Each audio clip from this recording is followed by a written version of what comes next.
The Great Hall of the Galactic Council was filled with representatives from 100 different species. Light from distant stars poured through the crystal ceiling, casting strange shadows across the polished floor. At the center of the room, a single human stood alone before the curved table where the 12 high counselors sat in judgment. Ambassador. Sam Perry kept his face calm as he listened to the demands. He had practiced this moment for years. Every human diplomat had. They all knew this day would come eventually. High Counselor Vethron rose from his seat. He was a Valori, tall and thin with pale blue skin and eyes that held nothing but contempt. His species had ruled the council for 3,000 years, and they had grown used to getting whatever they wanted.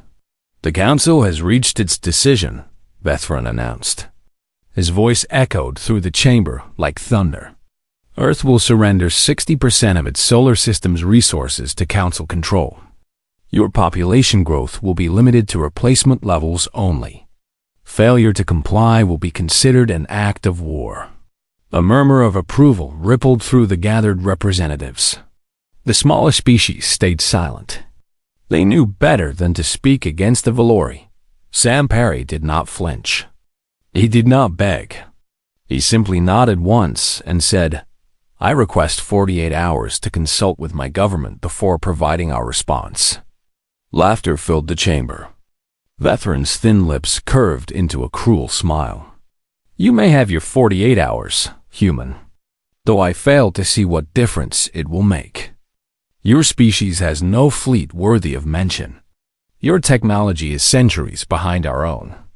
You have nothing." "Perhaps," Sam said quietly. "Perhaps not." He turned and walked out of the chamber with steady steps. The laughter followed him all the way to the door. 3 hours later, Sam Perry sat in his private quarters aboard the diplomatic station orbiting Nexus Prime. A secure communication link connected him to Earth, 4,000 light-years away.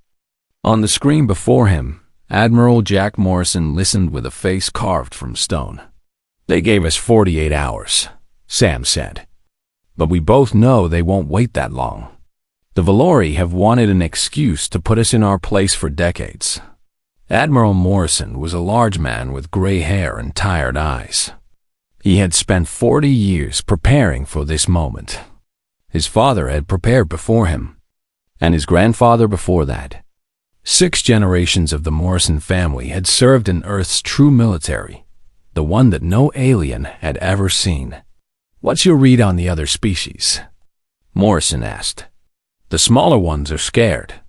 They've seen what happens to anyone who stands against the council. But there's no love for the Valori among them.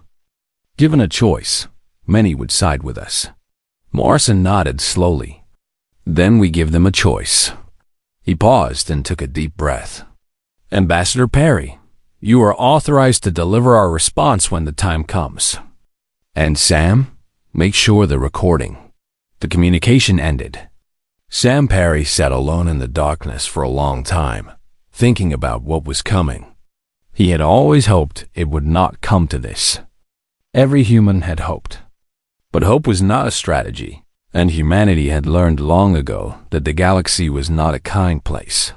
12,000 light-years away, on a small blue planet called Earth, something was waking up deep beneath the Rocky Mountains. General Derek Cole walked through corridors that did not officially exist. The facility stretched for miles in every direction, carved out of solid rock over the course of 2 centuries. Only a handful of people on Earth knew its true purpose. Today, many more would learn. "Status report," Cole said to the young officer walking beside him. "All systems are coming online, sir. The Europa shipyards have begun launch preparations. Ganymede and Callisto are following close behind. We should have full fleet readiness within 36 hours. Cole allowed himself a small smile. 300 years of waiting. 300 years of pretending to be weak. And now it ends. The history books that aliens read told a simple story. Humanity had discovered faster than light travel in the year 2147. made first contact with the Valori in 2151 and joined the Galactic Council as a junior member in 2155. They were considered a young species, primitive but promising, useful for cheap labor and nothing more. The true history was very different. Humanity had actually discovered faster-than-light travel in 1847, during what Earth's history books called the Industrial Revolution. A brilliant scientist whose name had been erased from all public records had cracked the secret of bending space itself. But instead of announcing this discovery to the world, the governments of Earth had made a different choice. They had looked up at the stars and asked a simple question: what if we are not alone? And what if whoever else is out there is not friendly? So humanity had waited. They had watched. They had built in secret, preparing for a threat they hoped would never come. When the Valori finally discovered Earth in 2151, they found a planet that seemed barely capable of reaching its own moon. They never thought to look deeper. They never imagined that the primitive humans had been traveling between stars for 3 centuries already. Now, as General Cole watched the massive screens filling with data, he felt the weight of all those years pressing down on him. Every sacrifice, every secret kept, every lie told to protect the truth. It all came down to this moment.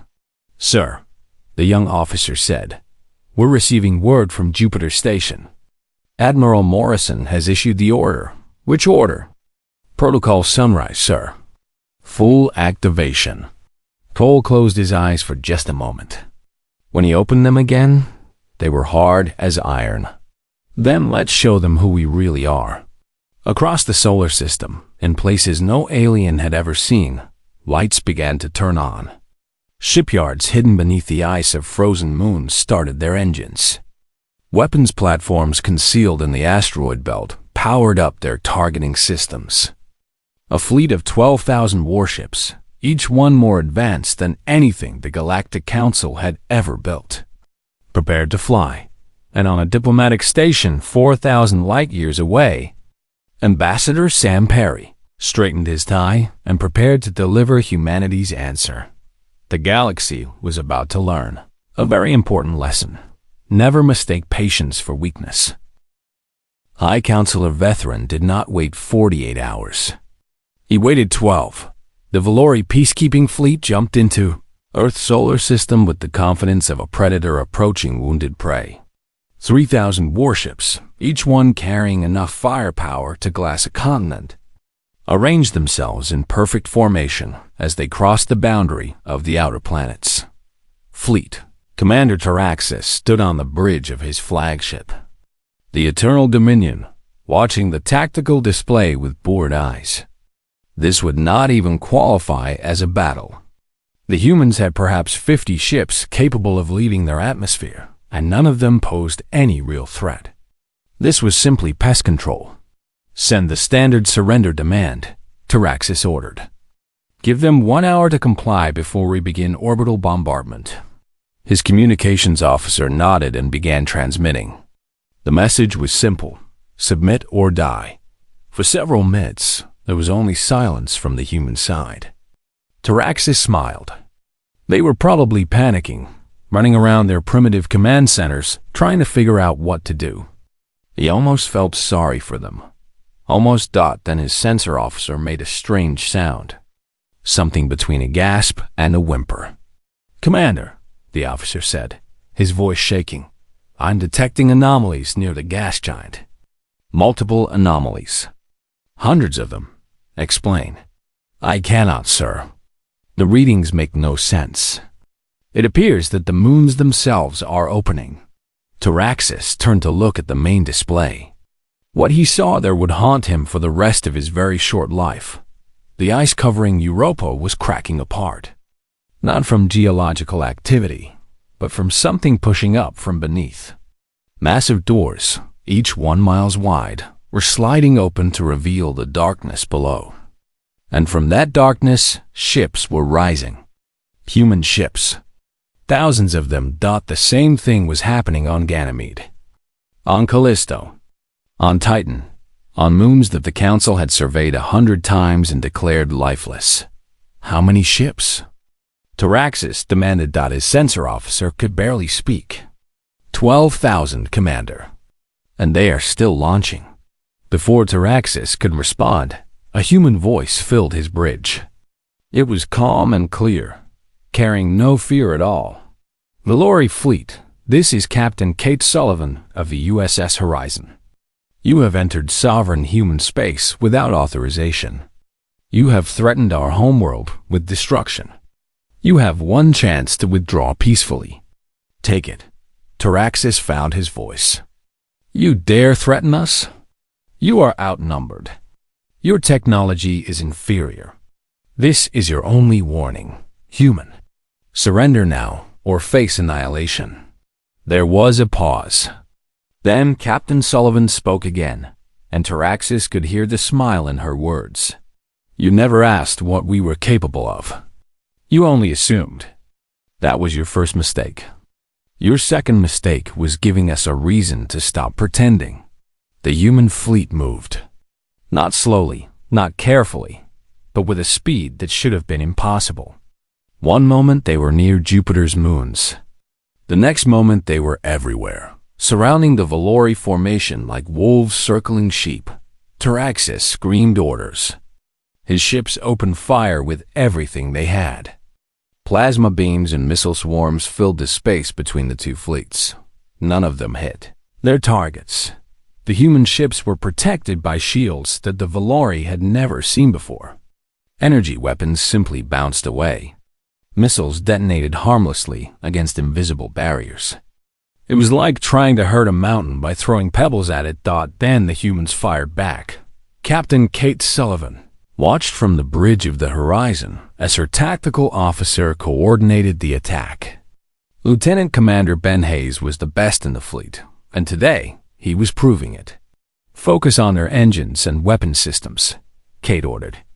Disable, don't destroy. I want prisoners, not corpses. Understood, Captain. The human weapons were precise beyond anything the Valori could imagine. Each shot landed exactly where it was aimed, cutting through enemy shields like they were not even there. One by one, Valori ships went dark as their systems failed. Fleet Commander Taraxis watched in horror as his mighty armada was taken apart piece by piece. His flagship shook as its weapons were destroyed. Then its engines. Then its shields. Within 11 minutes of the first shot being fired, every single Valori ship was drifting helplessly in space. 3,000 warships. The pride of the Valori Empire. Defeated by an enemy they had considered barely worthy of notice. This is Admiral Jack Morrison, Earth Defense Command. A new voice announced across all channels. Your fleet has been disabled. Your crews are alive and will be treated according to the laws of war. Any attempt to self-destruct your vessels will be prevented. Medical ships are on their way to assist your wounded. Taraxis slumped in his command chair. He could not understand what had happened. How had the humans hidden this? How had they built all of this without anyone noticing? On the horizon, Captain Sullivan allowed herself a moment of satisfaction before turning to her communications officer.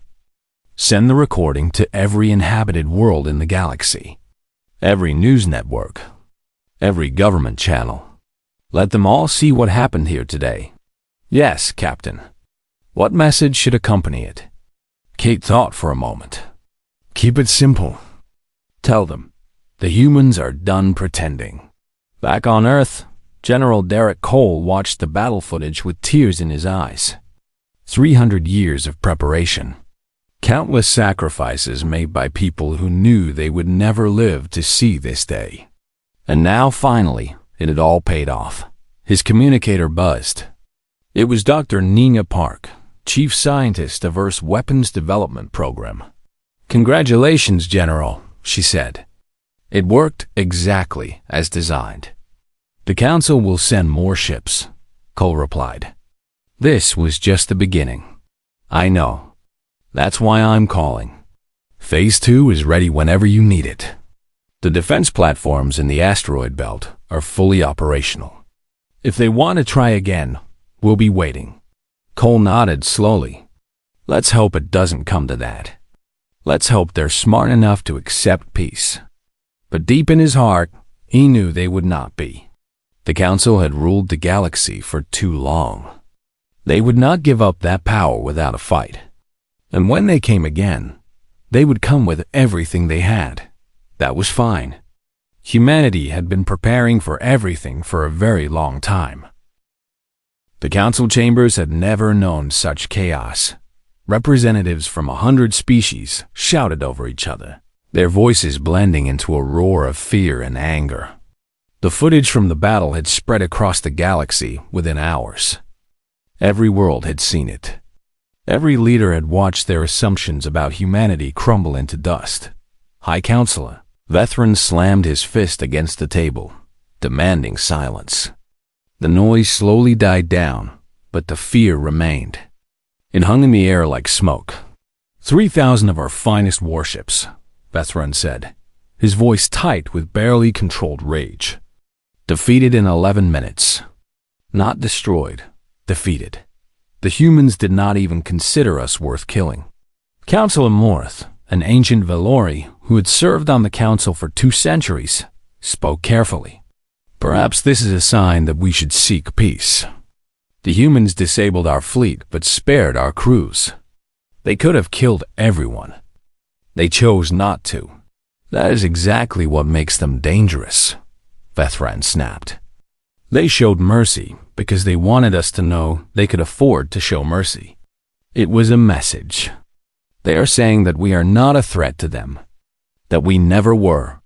The doors to the chamber opened and silence fell like a hammer. Ambassador Sam Perry walked in alone, his footsteps echoing in the sudden quiet. Every eye in the room followed him as he made his way to the center of the floor. "High Counselor," Sam said calmly. "Representatives of the Galactic Council. I come with Earth response to your ultimatum." Vethran's eyes burned with hatred. "You dare come here after what you have done? What we have done is defend ourselves against an unprovoked attack. Your fleet entered our space with orders to bombard our cities. We stopped them. Our response was measured and merciful. We killed no one. We could have. You have been lying to us for centuries." "Yes," Sam admitted without hesitation. "We have. And now you understand why.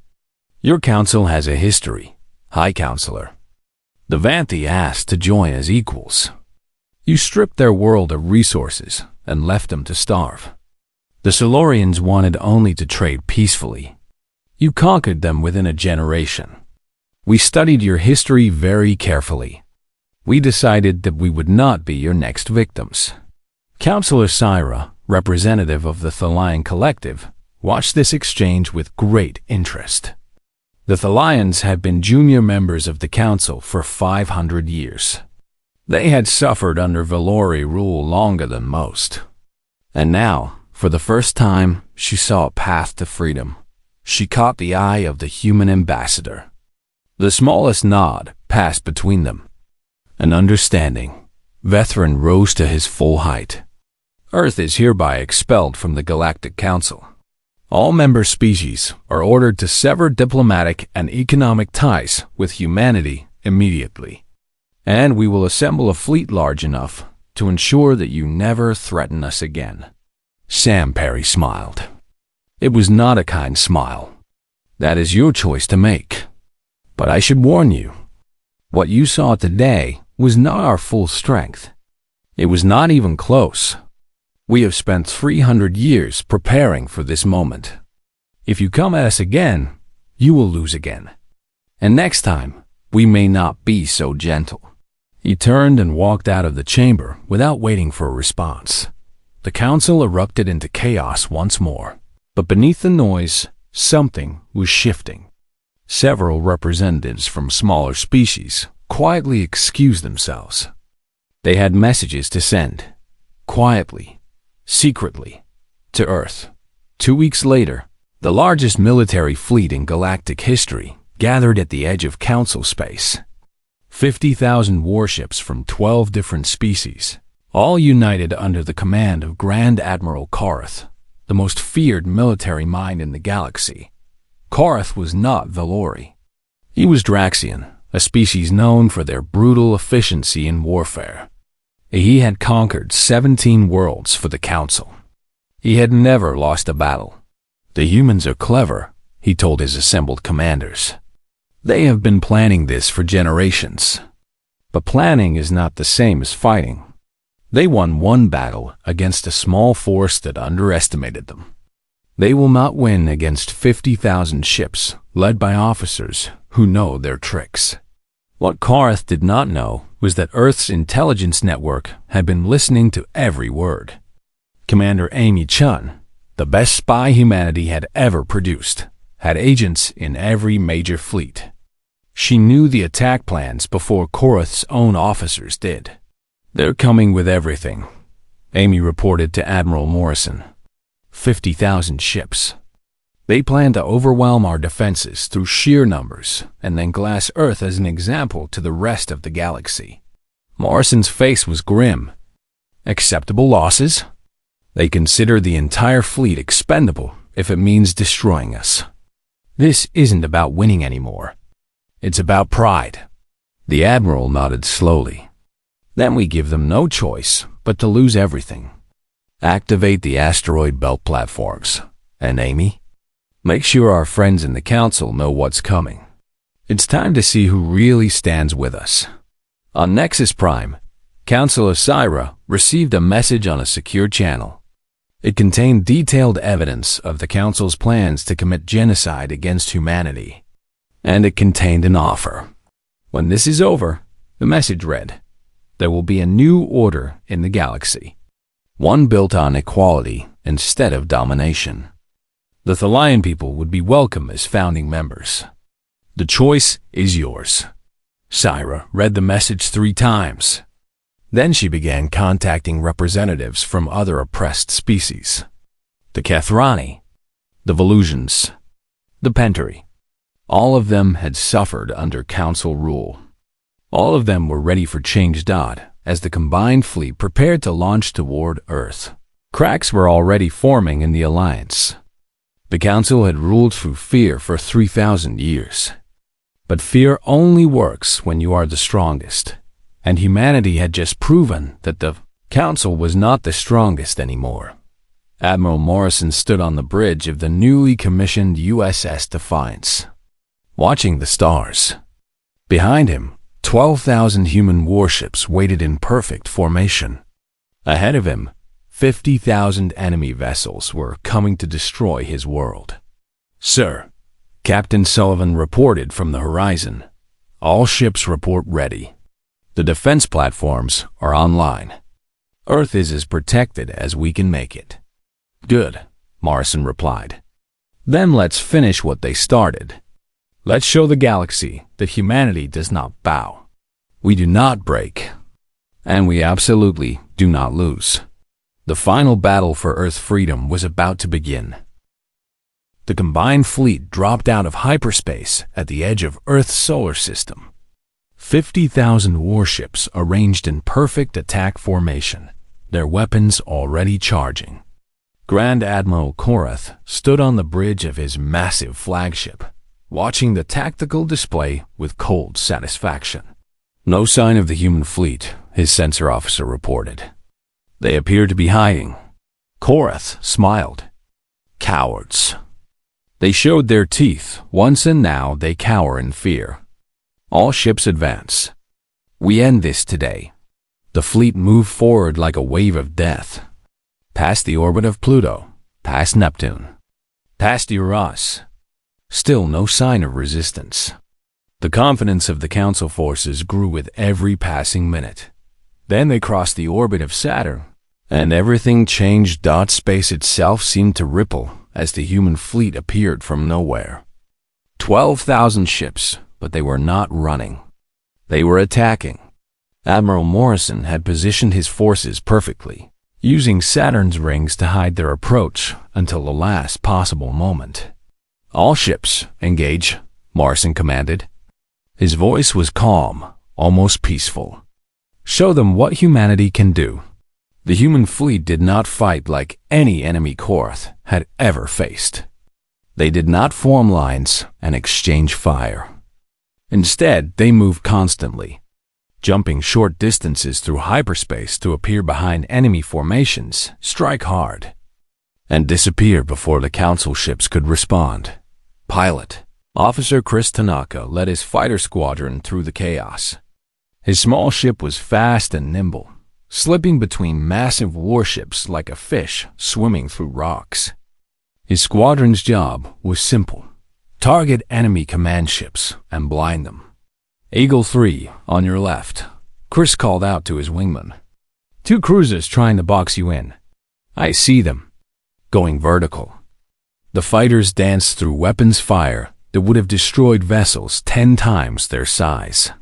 The Council had nothing that could match their speed or their pilot's skill. On the ground, Earth was preparing for the worst. Sergeant Grace Miller stood at her post in the Rocky Mountain Defense Complex, watching screens that showed the battle raging in space above. Around her, soldiers from every nation on Earth waited for orders that they hoped would never come. "Do you think they'll get through?" a young private asked her. Grace shook her head. "Not a chance. I've seen what our fleet can do. I've seen what Admiral Morrison can do. We've been getting ready for this fight since before my great-great-grandmother was born. They don't stand a chance." In space, the battle had become a nightmare for the Council forces. Admiral Morrison was using tactics they had never seen before. He would send a small force to attack one part of their formation, draw defenders away, and then strike somewhere else with overwhelming power. Every time Korath thought he understood what the humans were doing, they changed their approach. "They're inside our formation," one of Korath's officers reported, panic creeping into his voice. "They're everywhere and nowhere at once." "Hold the line," Korath ordered. "We have 4 times their numbers. We can absorb losses they cannot." But the losses were not equal. For every human ship disabled, 20 Council ships were torn apart. The human weapons cut through shields that were supposed to be impenetrable. Their defenses laughed at weapons that had conquered worlds. Then, Admiral Morrison played his final card. "Deploy the Sunfire weapons," he ordered. Across the battlefield, small devices launched from human ships. They were no bigger than a person, easily ignored in the chaos of combat. The Council forces did not even notice them until it was too late. The devices activated. For a brief, terrible moment, each one became a tiny star. The light was blinding. The heat was unimaginable. Hundreds of Council ships caught in the blast zones were vaporized instantly. Korath watched in horror as his fleet burned. This was not a weapon. This was the power of creation itself, turned into a tool of war.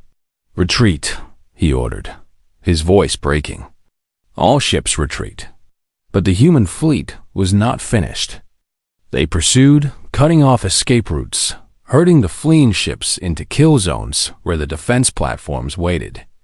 Earth's asteroid belt had been transformed into a fortress. Thousands of weapons platforms, hidden among the rocks for over a century, opened fire on any ship that came within range. 3 species broke from the Council formation entirely. The Thalians, the Kathrani, and the Volusians all withdrew their ships from the battle, refusing to continue the fight. Counselor Syra's work had paid off. The Council alliance was crumbling. On board the Council flagship, Grand Admiral Korath received a communication request. He accepted it, too tired and broken to care about protocol anymore. Ambassador Sam Perry's face appeared on the screen. "Admiral Korath, your fleet is destroyed. Your allies are abandoning you. You have lost. Surrender now, and we will spare your remaining crews. Continue fighting, and we will finish what we started." Korath wanted to rage. He wanted to scream defiance and order his remaining ships to fight to the last. But he was not a fool. He could see the tactical display. Less than 8,000 council ships remained functional. The humans had lost perhaps 200. Why? Korath asked quietly. Why hide? Why pretend to be weak for so long? You could have ruled this galaxy. Perry's expression softened slightly. Because ruling the galaxy was never our goal. We just wanted to be left alone. To live in peace. To grow at our own pace. You forced us to reveal ourselves. You forced us to fight.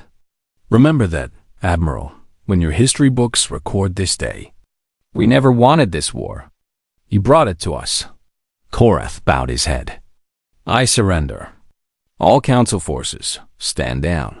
The guns fell silent. The battle was over.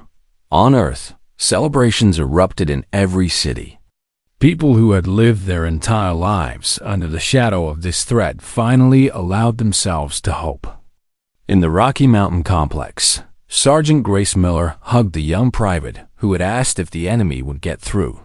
I told you, she said, tears streaming down her face. I told you we'd win. Admiral Morrison stood on the bridge of the Defiance, watching the enemy fleet drift helplessly in space. Victory felt strange. He had spent his entire life preparing for this moment, and now that it was here, he felt only exhaustion. Sir, Captain Sullivan reported, Council forces have surrendered. All enemy ships are standing down. Good. Begin rescue operations. Anyone who needs medical attention gets it, regardless of what side they fought on. And Kate? We won. We actually won. Sullivan smiled through her own tears. Yes, sir. We did. The stars had witnessed many battles over the millennia. Empires had risen and fallen. Species had conquered and been conquered. But never before had the galaxy seen anything like this. A species that had hidden its strength for 300 years, waiting for the moment when it would need to fight. And when that moment came, they had not just won. They had changed everything. The old order was dead. Something new was about to be born. 3 months had passed since the battle. The galaxy was still trying to understand what had happened. The Galactic Council, which had ruled for 3,000 years, no longer existed. Its chambers on Nexus Prime stood empty, waiting to be filled with something new. High Councilor Vethron sat in a prison cell, awaiting trial for crimes committed across centuries. The evidence against him filled entire databases. Worlds exploited. Species enslaved. Populations exterminated. The full truth of Council rule was finally coming to light. And even those who had supported Vethron could no longer defend him.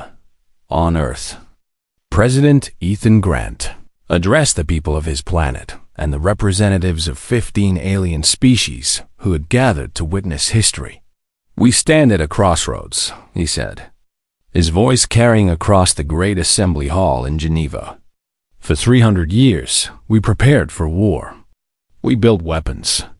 We trained soldiers.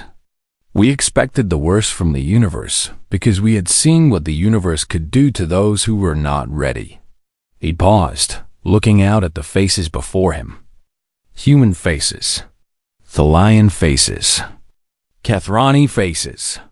So many different species, all watching him with hope in their eyes. But we did not prepare only for war. We also prepared for what would come after, because we always believed that there could be something better than the Council's way.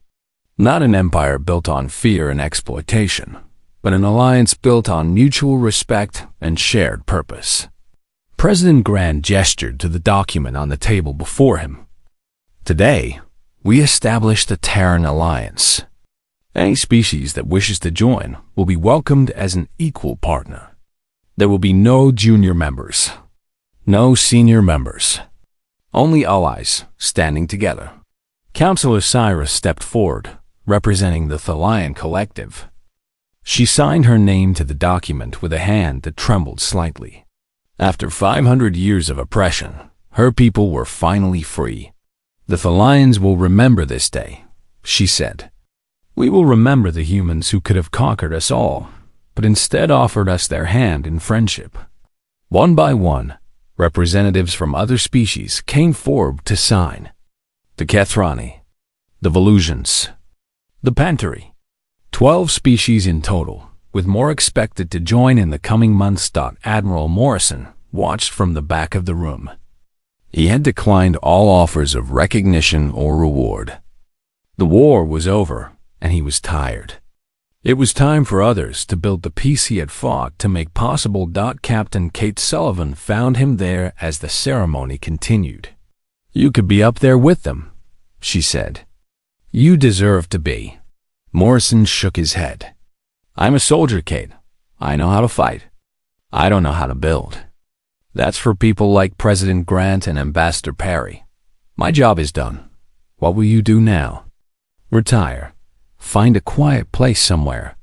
Maybe write a book about everything my family did to prepare for this day. He smiled slightly.